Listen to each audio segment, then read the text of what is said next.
Hello, everyone, and welcome to Worldclass Tech Talent podcast. We have an amazing guest today named Stephen. Hi, Stephen. Hi, Vikas. Nice to have me. Thanks. Yeah, thank you. And in this episode of Worldclass Tech Talent podcast, our guest speaker, Stephan Schmidt, is going to cover insights about the secret sauce of successful CTOs. So let me give you a brief introduction about Stephen. Stephen is a technology veteran whose journey began as a self-taught programmer in 1981. That's before I was born, and evolved through roles of a serial startup founder, engineering manager, and CTO of an eBay Inc. company. With deep expertise in artificial intelligence dating back to his university studies, Stephen now serves as a CTO coach, and that's our area of interest for today, helping technology leaders navigate the current industry disruption. His unique perspective, bridging the evolution from early computing to today's AI revolution, positioning him as an ideal guide for developers and managers facing strategic technological disruption. That's an amazing career journey. But Stephen, my first question would begin that I have interacted with lot many CTOs as in my career, but how this transition happened, that how did you choose to become a CTO coach? So I was for a very long time in the industry, and I was for a very long time, 25-year plus, an engineering manager. And the last position I held was the CTO of the startup of my wife. And so I worked with my wife in a startup, and then she sold her startup to a competitor successfully. And so I had the opportunity to think about what to do. And basically, because I always wished for someone to help me when I was the CTO, because there were very, very tough moments, people shouting at you, website down, incidents, pressure. I wanted to talk to someone, but there was no one like 20 years ago. And I also liked helping people. I put a lot of effort into one-on-one, into people development. So combining these two things, I thought, why not become a CTO coach? And that's the reason I became a CTO coach something like 7 years ago. Oh, that's so interesting. And how many like coaches you had so far? Like how many people you have coached so far? I think so, 80 plus. So between 80 and 100. That's the current count. Depending on how you count, I also do some helping some founders with startups on the tech side. So yeah, something roughly between 80 and 100. Okay, that's a good number. And so how do I become a CTO? Like what are the key ingredients of becoming a CTO? What do you want to share with our audience today? I think the first thing from my experience to become a CTO is you need to want to become one. It can't be a faint wish. I would wish to become a CTO at one time. I think to become a CTO, it really needs some discipline to become a CTO and to get to that position. A lot of people I look at and people I know, they often sidestep. They are a team lead, they are a tech lead, they get another offer from another company for a tech lead position, nicer company, more money, and so they join another company as a tech lead. Or they are the VP of engineering, and so they join another company as a VP of engineering. And I think if you really want to become a CTO, don't sidestep in your career, but move forward. That, I think, is the most important thing to make it to a CTO. The easiest way is probably found your own startup, because then you can give your CTO title yourself. But there are the downsides of working in your own startup. So that's also a very rocky ride. Okay. So one of the thing is that one should have that ownership. Like if they want to become a CTO, be a CTO, not just any technical leader who is just stepping with when they are seeing good opportunities, right? Yeah. If you sidestep, you're not making, you can't move forward. And big mistake, yeah. Got it. And if a large company is hiring a CTO, so I am the CEO, and as a large company, we are hiring a CTO. What are the best practices for the large company to hire CTOs? I think the biggest thing, you need to understand why you want a CTO, what problem do you want to solve, in which situation you currently are. And I feel like I've talked to a lot of companies who are very focused on the role, but not too much focused on why they want one, what is the most important thing to look into a CTO from their perspective. Should the person be a visionary, very strategic, someone who can do a turnaround?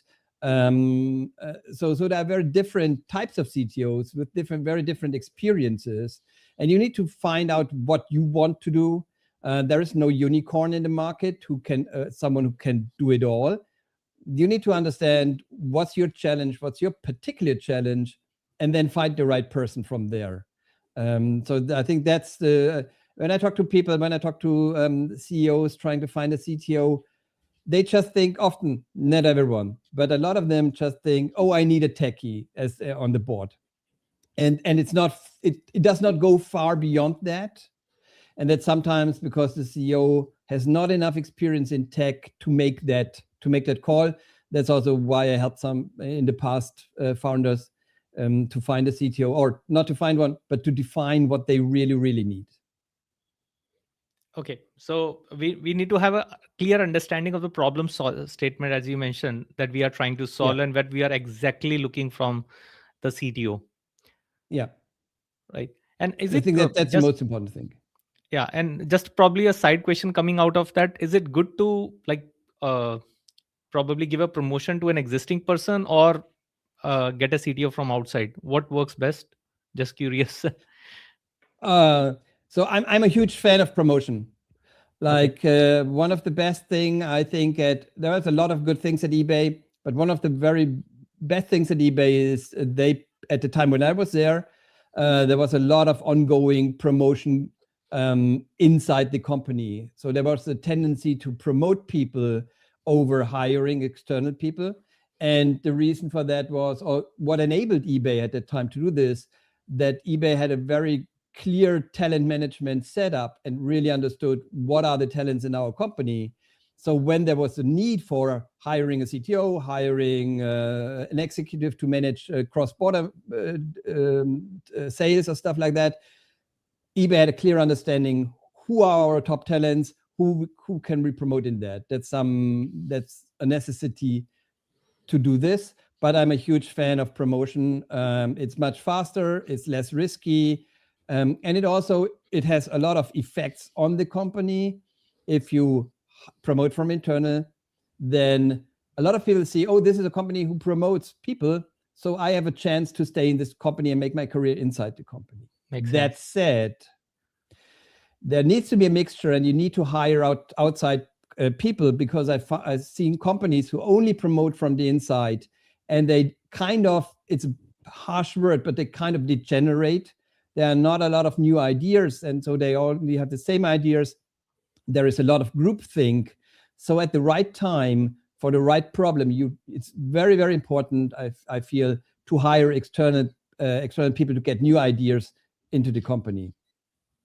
Okay, so though you prefer promotion, which is an organic form of growth in a company, having said that, we should have that cross pollination where we are also hiring external talent, so that we have a mix of both. Yeah.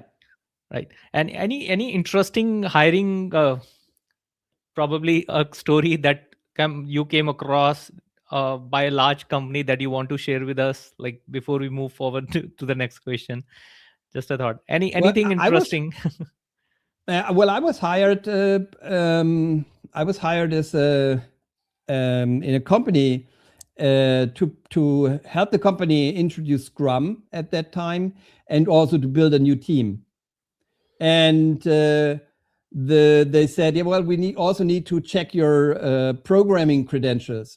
And the interviewing process was so brutal. And then I said, oh, I want to join that company because the interviewing process was so brutal. That was the main reason to join the company. And I learned a lot for my later career for hiring from that process, and from one person in particular in that process I took a lot of things from that person for hiring. And then when I started, they said, "Oh, Stefan, we're sorry, we don't have the position we hired you for. You need to be a programmer for a month." So I became a programmer for a month, and then the position was done, and then I could become build that team and build that department for the company.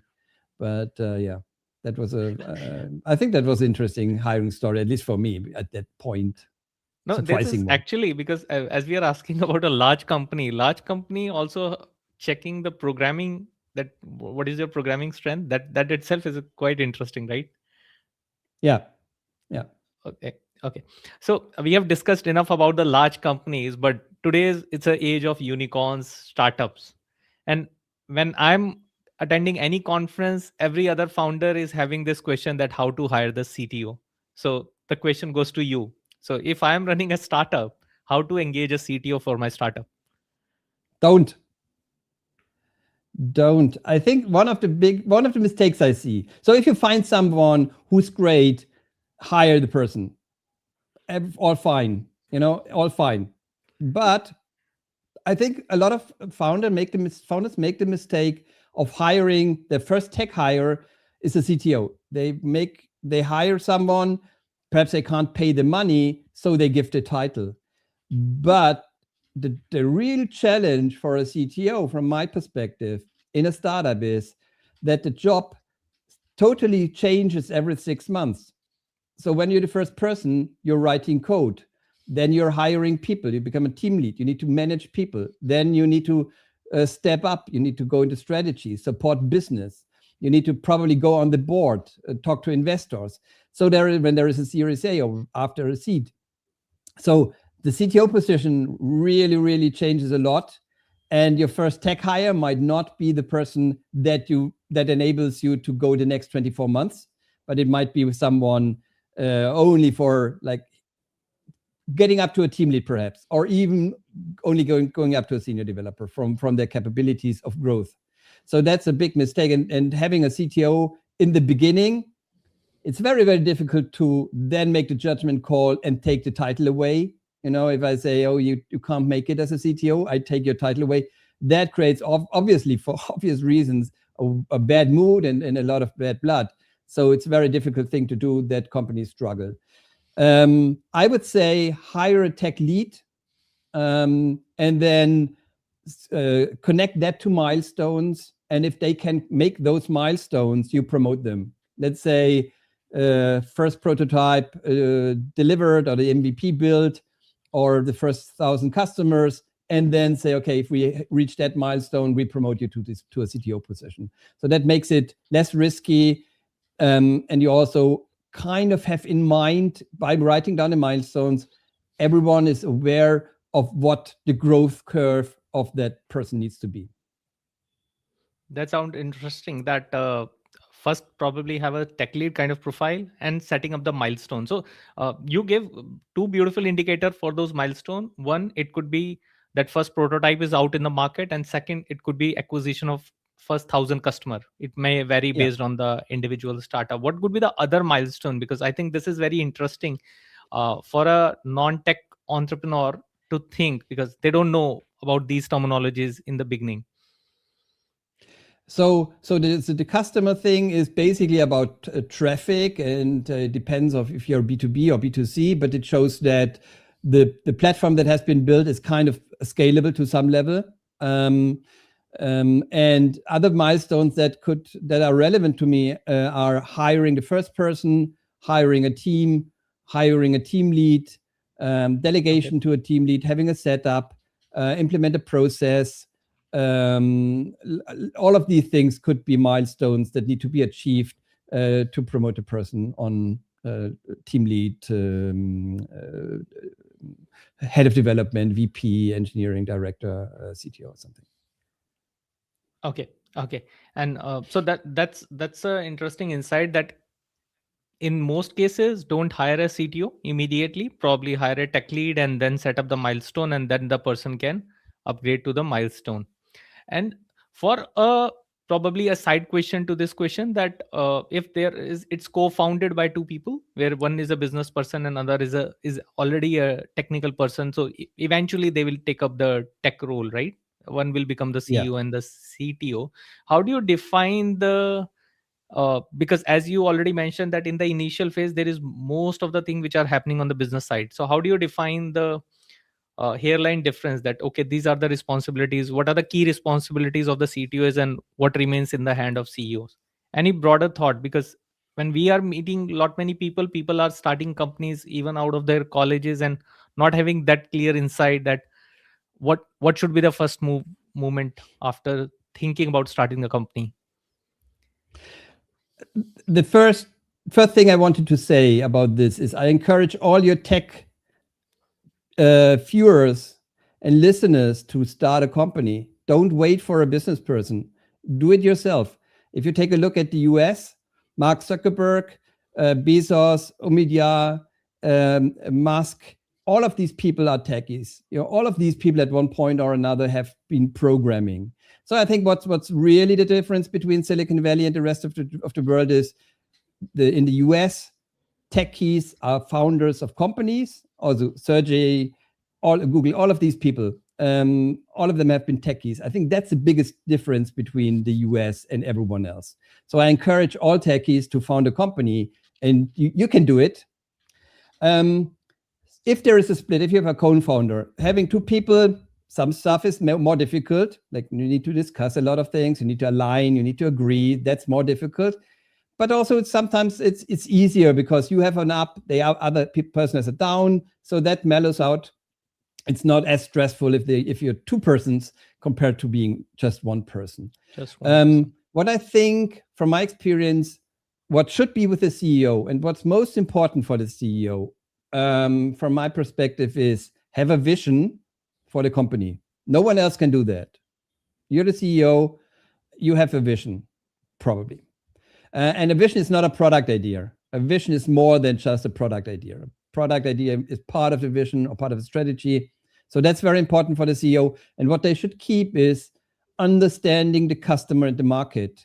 When I talk to founders, I think the biggest mistake from my perspective, I don't want to be judgmental, but from my perspective, they are not talking enough to customers. They are not understanding the market.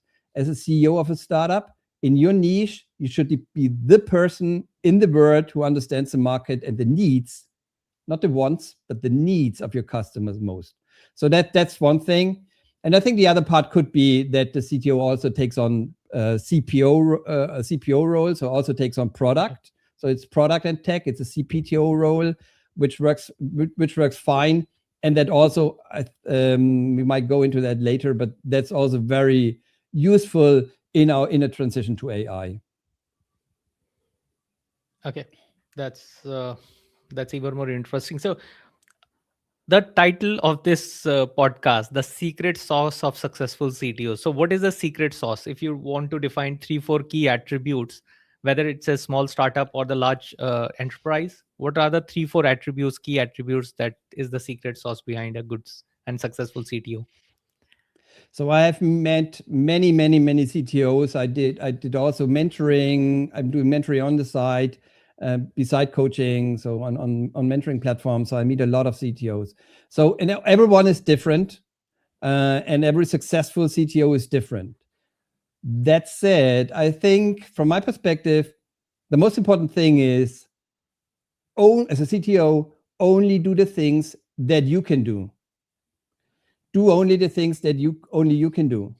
A lot of CTOs do a lot of other stuff, but you should focus on in my position, what are the things that only I can do and no one else can do? That's very important. Might be vision, tech vision, strategy, might be other things. So I think that's very important. Otherwise, you're neglecting the stuff that should be done. So that's one part of that. The other part of that is it's connected, is ruthlessly delegate everything.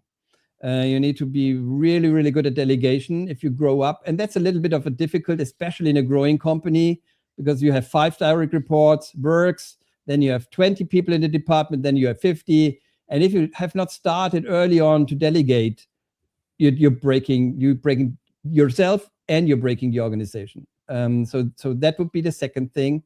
That's very important. And I wrote a small book which is called Amazing CTO, which Okay, has that's great. 140 rules, I think, for being amazing and stuff that you need to do to be amazing. But I think these are two things. And the third thing that I often do not see in CTOs that I think is very, very important is being an executive, acting as an executive.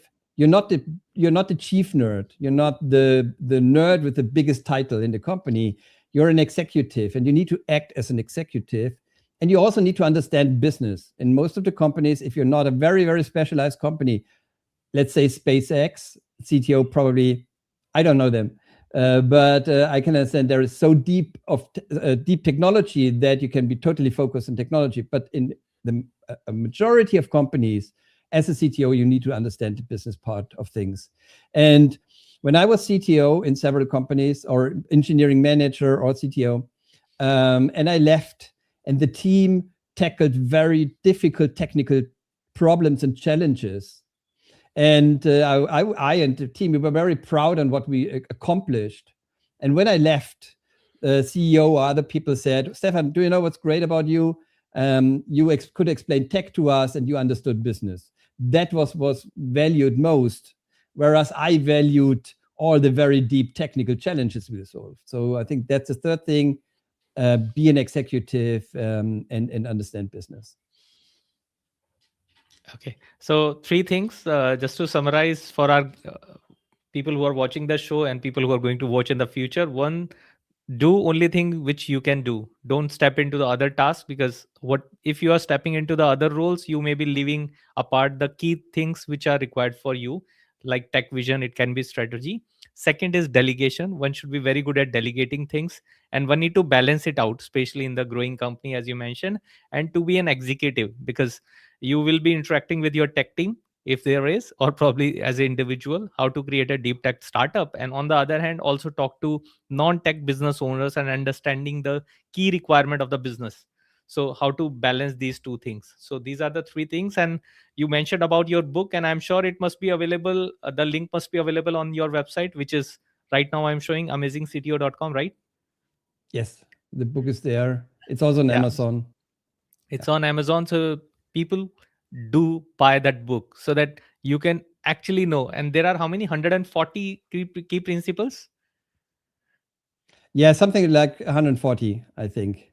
Oh, Perhaps that's more, but at least 140. at least 140. So Yeah. you will actually understand, guys, the secret sauce behind becoming an Yes. amazing CTO. Your title itself is so interesting, amazing CTO. That covers it all. Now, Yep. moving forward, the one of the key thing, the thing which is impacting the industry is the AI.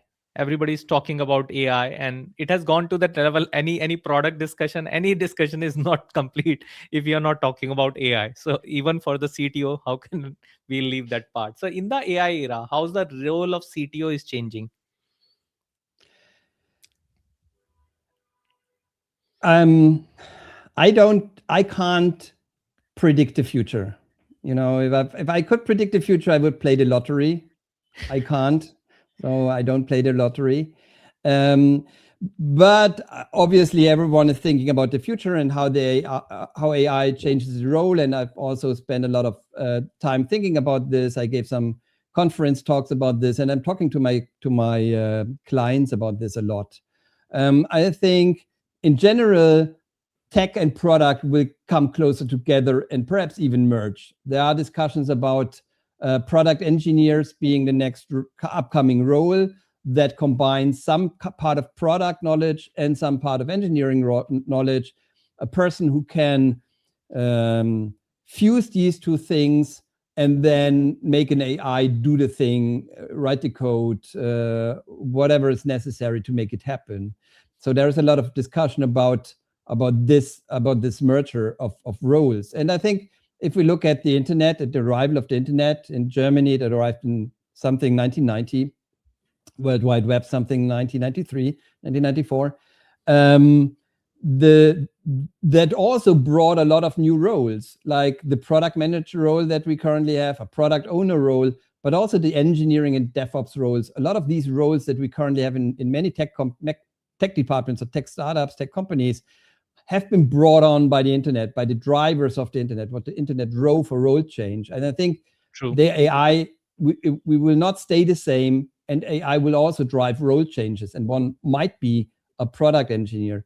So if engineering takes on more product responsibility, I think there is a driver towards more, also the CTO taking on more product responsibility, perhaps being a CPTO, especially like with AI, it's much more difficult to create a kind of a waterfall process. Someone thinks up the problem, someone writes the code. In a lot of companies today, I see prototype first. So they start with a prototype by AI instead of writing a ticket. It's prototype first. Then they look around, and then that's put into production code. That's translated to production code. And I think coming from this, I think the CTO will take on much more product responsibilities on one hand, and it's for the next years. It's a very tough ride with a lot of changes and a lot of uncertainty with all the CTOs I talked to.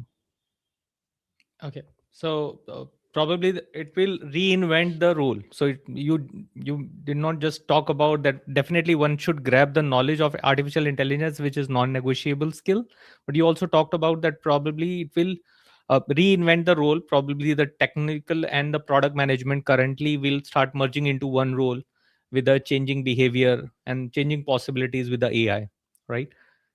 Yes.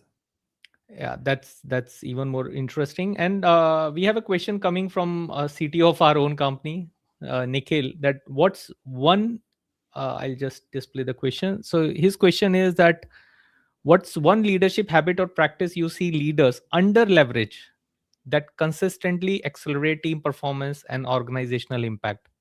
Any one quality that you see people not taking advantage of?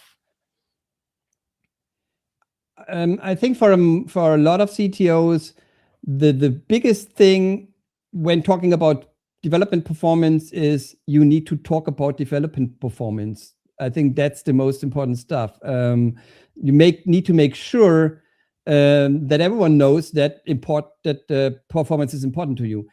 Sounds obvious, but when I talk to clients and to people, they assume everyone knows performance is important, and then they wonder why the CEO thinks there is not enough performance. So that's one thing I think that's very, very important. And the second thing I think, which is very important, is you should have an engineering culture, and the engineering culture should be, in my view, I know that's very, very controversial, that's very out of the mainstream, but I think engineering culture should be top down and not bottom up. And I think that's the second thing. Implementing engineering culture from the CTO down also consistently accelerates team performance. Okay, would you like to probably add some more lines to this line that it should be top down? What do you exactly mean by giving an example? I mean the following.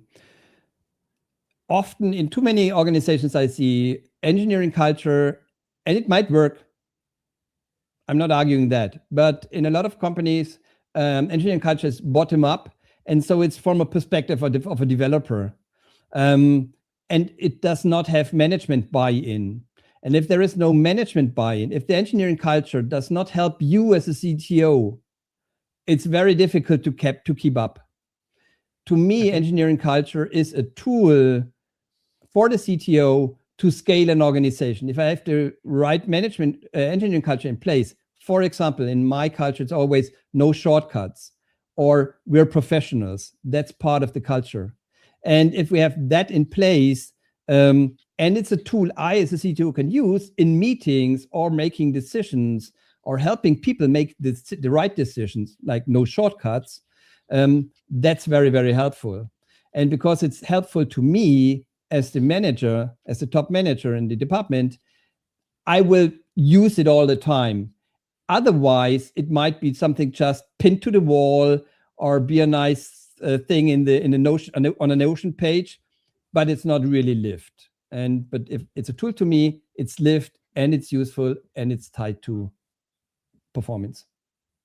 That's That's quite insightful, and probably we can have another book from you on this engineering culture, the way you start defining, because that was quite interesting. We may have a intuitive understanding of this word, but the way you started defining in no shortcuts, and if we can add some anecdotes that what do we mean by that, I think that itself is an amazing podcast topic or a Yeah. book, that what do we actually mean by engineering culture, great engineering culture.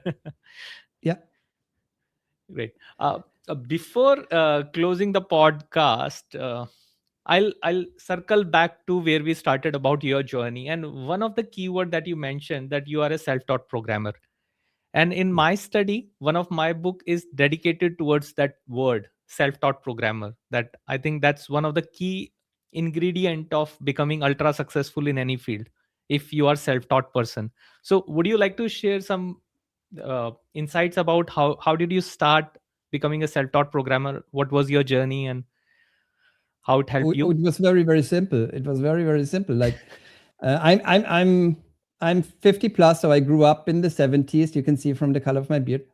And I was playing video games at the end of the 70s, beginning of the 80s, usually in the back room of a restaurant. When my parents or family went to a restaurant, there was an arcade machine. And so I came into playing video games. And then I had a lot of video game ideas in my head. And the only way to play the games I had in my head was to learn programming. And because like in the beginning of the 80s in Germany, people did not have a computer at home. So I went to a department store, and in the department store, there were computers, VC20s, Commodore VC20s or VIC20s, and later C64s. And then people did some programming there, and that I took a look, did the same, repeated that. Sometime later, bought my own computer, had a small job as a kid, and then bought my own computer, and that's how I got into programming, becoming.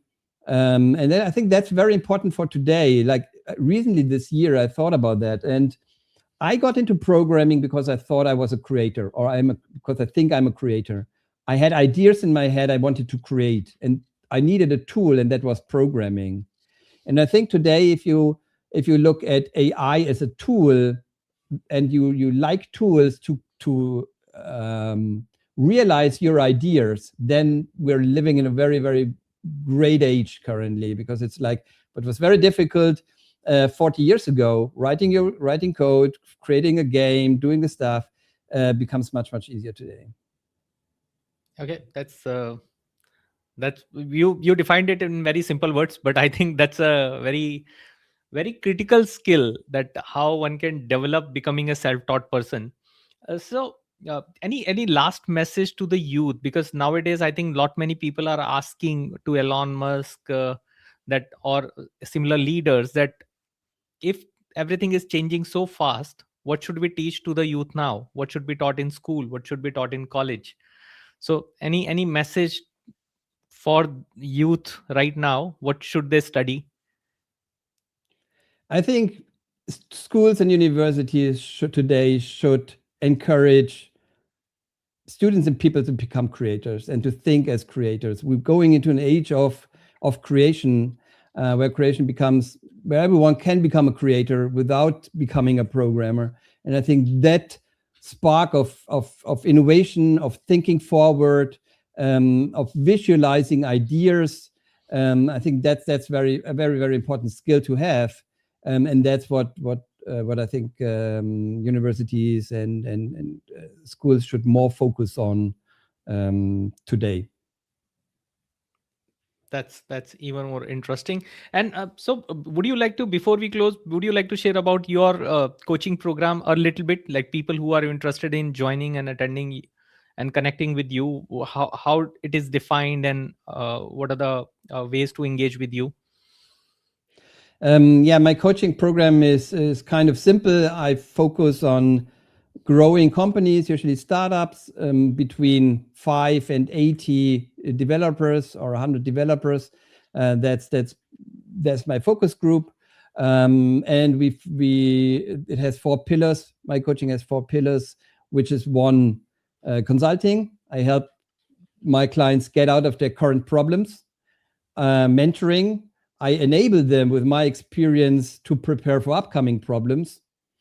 Coaching, which is talking about their personal challenges, like giving pushback or delegation or holding people accountable.